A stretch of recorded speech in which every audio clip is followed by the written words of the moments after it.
महाराष्ट्र, कर्नाटक आणि गोवा राज्यातील लाखो भाविकांचं श्रद्धास्थान असलेल्या आदमापूरमधील संत बाळूमामा देवालयाची नाहक बदनामी केली जाते।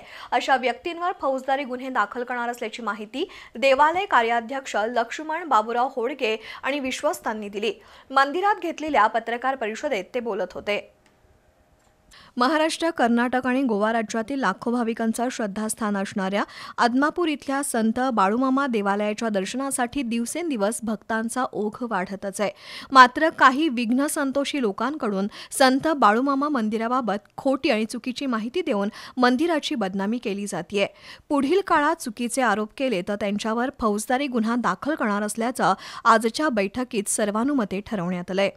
महाराष्ट्र, कर्नाटक आणि गोवा राज्यातील लाखो भाविकांचे श्रद्धास्थान असलेल्या आदमापूर येथील संत बाळूमामा मंदिरात मोठ्या संख्येने भक्तगण येत आहेत। येणाऱ्या भाविकांना मूलभूत सुविधा देण्याबरोबर त्यांना सुलभ दर्शन व्हावे यांच्यात राहण्याची सोय केली जाते। मात्र गेल्या काही महिन्यात संत बाळूमामा देवालयाची नाहक बदनामी केली जात आहे।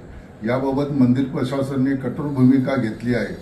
खोटे आणि चुकीचे आरोप करणाऱ्यावर कायदेशीर कारवाई करण्याचा निर्णय सर्वांच्या मते घेतलेला आहे। तसंच नवरात्र उत्सवाच्या निमित्तानं 13 ते 16 सप्टेंबर अखेर मंदिराची आणि परिसराची स्वच्छता करण्याचं काम सुरू आहे। या काळात मंदिर दर्शनासाठी बंद केलंय याची भाविकांनी नोंद घ्यावी असं आवाहन ट्रस्टच्या वतीनं करण्यात आलंय।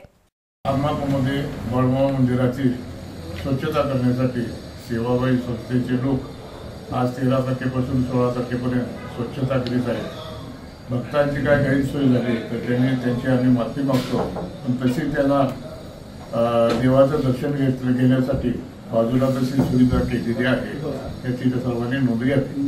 पत्रकार परिषदेला कार्याध्यक्ष लक्ष्मण होडगे, अध्यक्ष धैर्यशील भोसले, दत्तात्रय पाटील, संदीप मगदूम, सरपंच विजयराव गुरव, संभाजीराव पाटील, दिनकरराव कांबळे, दिलीप पाटील, पोलीस पाटील विनायक शिंदे, अप्पासाहेब पुजारी, भिकाजी शिंगारे, अरुण स्मार्त उपस्थित होते।